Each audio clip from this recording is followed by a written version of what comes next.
Hello students, it is our third video of AP.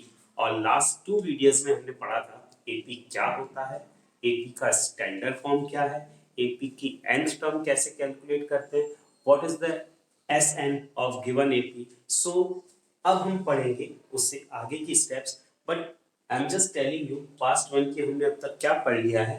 हमने आपको बताया था nth टर्म अगर एपी में कैलकुलेट करना होता है that is a plus N minus one into d. नहीं, जब हमें सम कैलकुलेट करना हो, आपके पास एपी गिवन होगी, आपको स्पेसिफिक एन एसएन कैलकुलेट करना हो, then what you do.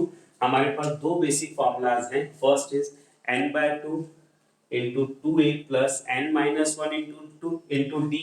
In that situation A N और डी ऑलवेज गिवन होते हैं।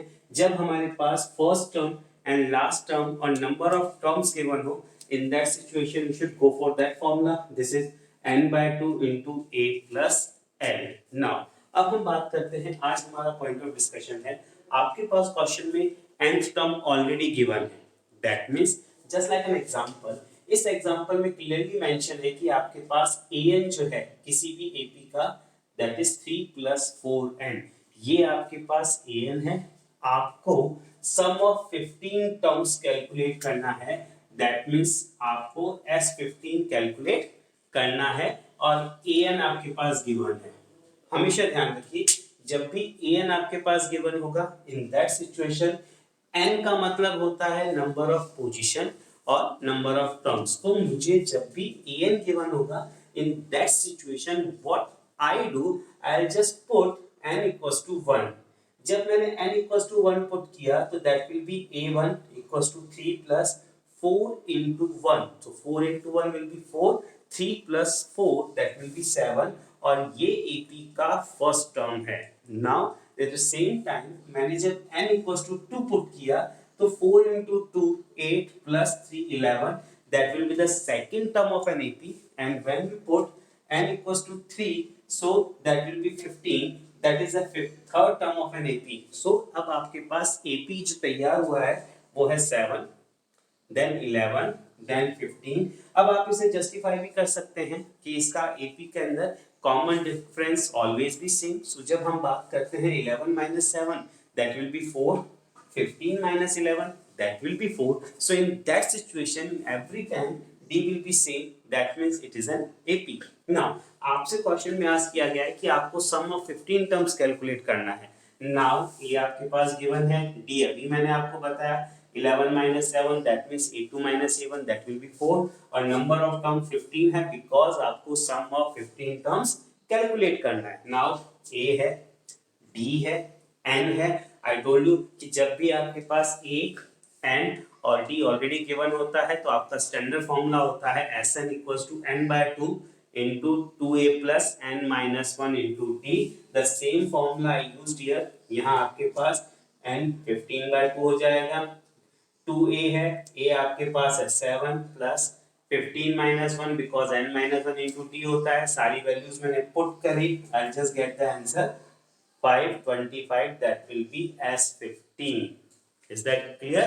Now अब हमारा पॉइंट ऑफ डिस्कशन है relation between a and n Sn। an और Sn में क्या डिफरेंस है? अगर मैं आपको बात करूं, an का मतलब होता है स्पेसिफिक वैल्यू। दैट मीन्स अगर आपके पास कोई एपी गिवन है और आपसे कहा जाए कि 10th वैल्यू क्या होगी या 10th पोजीशन पे क्या वैल्यू होगी, दैट इज an। और अगर आपसे कहा जाता है कि उन 10th एपी का दैट मीन्स 1 से लेके 10 तक की जो भी आपके पास वैल्यूज हैं उनका सम क्या होगा, that is known as a S10 और Sn। यानी अब इन दोनों में क्या डिफरेंस है, तो before we just go for the formula and relation, हमें एक एग्जांपल से इसको समझना पड़ेगा।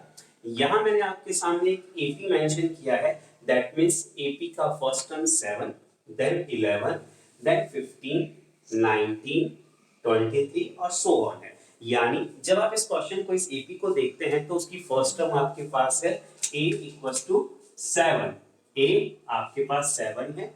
अगर आप इसका d कैलकुलेट करना चाहते हैं that will B 11 minus 7, it will be 4।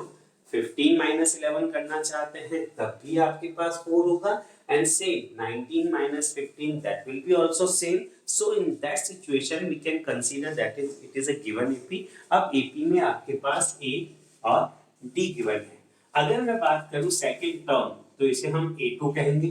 Second term मेरे पास 11 है, थर्ड टर्म मेरे पास 15 and the fourth term is 19 and at fifth term is 23. That means मेरे पास जो वैल्यू गिवन है वो 11, 15, 19, 23. That means मेरे पास first, second, third, fourth, fifth term है. अब अगर मैं आपको कहता हूं S1, S1 का मतलब क्या होता है कि फर्स्ट टर्म का सम, तो फर्स्ट टर्म तो ऑलवेज भी 7 होगा. बट अगर मैं आपको कहता हूं S2, what's the mean of S2? S2 का मतलब है शुरू की दो टर्म का सम. तो S2 का मतलब है 7 plus 11. That means that will be 18. If I say S3, so what will be the S3 mean of S3? 7 plus 11 plus 15. What's the mean of that? 7 plus 11, 18. 18 plus 15, that will be 33. Am I right? Now what about the S4? S4 का मतलब है starting four terms का sum. 7 plus 11 plus 15 plus 19, that means 33. तो almost ये इन तीन का sum था, plus 19 add करेंगे 43, 52, that will be 52.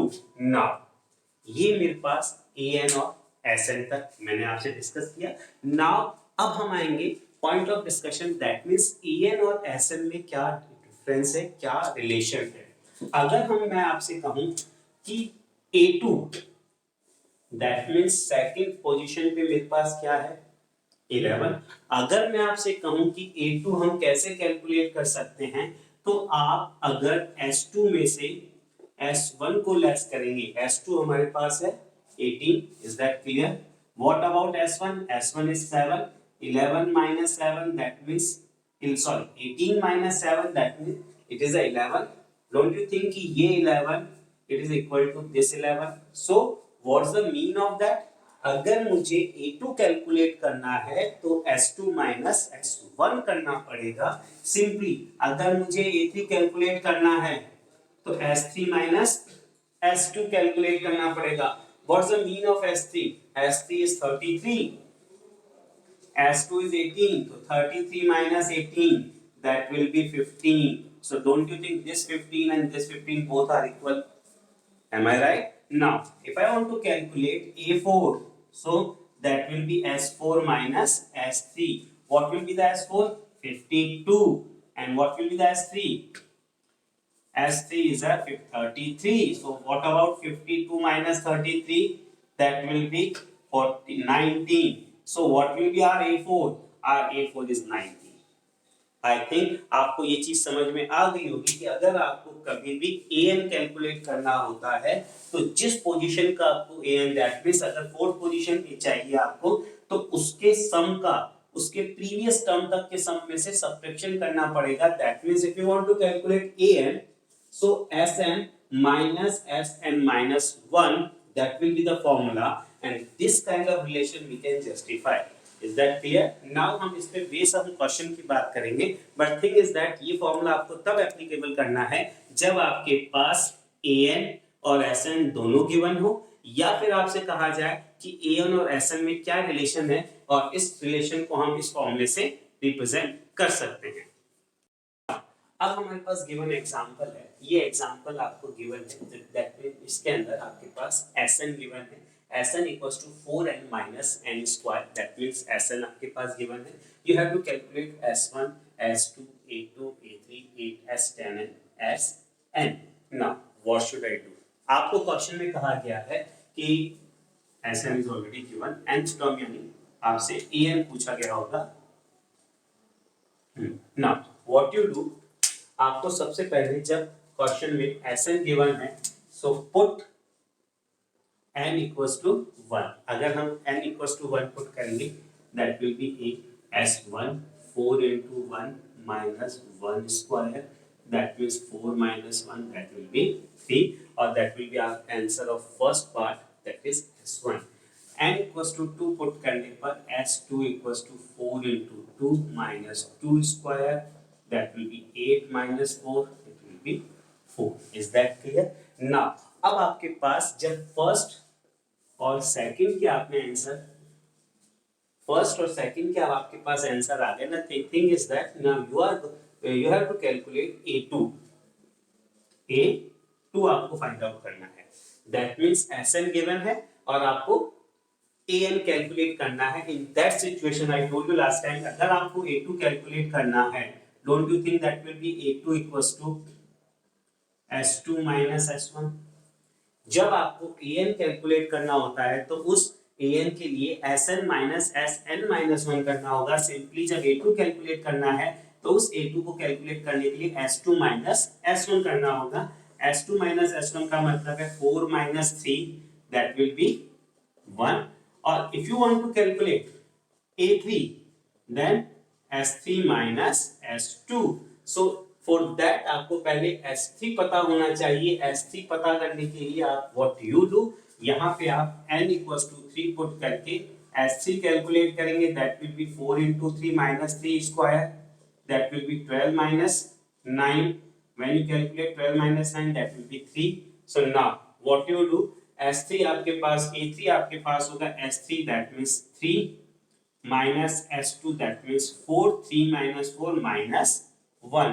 नाउ अब अगर आपको पता है AP आपकी होगी, AP में आपको ध्यान रखना है कि n S1 और A1 ऑलवेज भी equal, that means A1 always भी इक्वल्स टू S1। तो फर्स्ट टर्म आपकी 3, second term 1 and third term आपके पास -1 एंड सो ऑन। सो आपके पास AP आ गया जिसमें आपके पास A है 3, second term 1 and the next term is -1।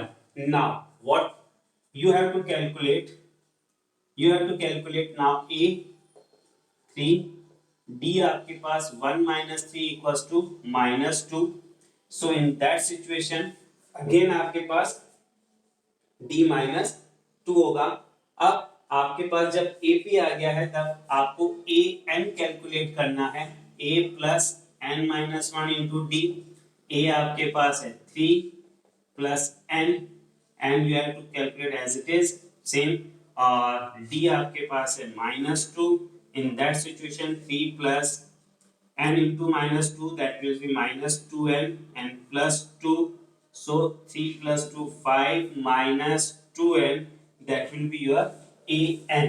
so what will be our AN? AN equals to A plus n minus 1 into D। you just put the value of A, D and you will get the AN। is that clear? अब आपको अगर S10 calculate करना है, in that S10 आपको n की जगह 10 put करना पड़ेगा।